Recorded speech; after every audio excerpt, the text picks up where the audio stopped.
মরুভূমির নিচে লুকিয়ে থাকা এক কালো তরল, যার জন্য যুদ্ধ হয়েছে, সাম্রাজ্য ভেঙেছে, নতুন শক্তির জন্ম হয়েছে।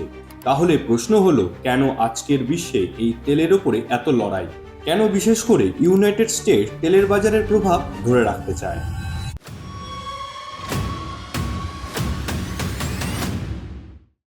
সবকিছু শুরু হয় পেট্রোডলার দিয়ে।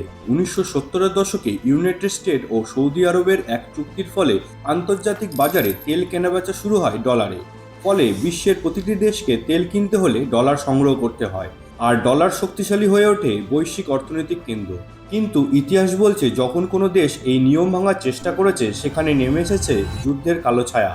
ইরাক থেকে লিবিয়া, ইতিহাস সাক্ষী।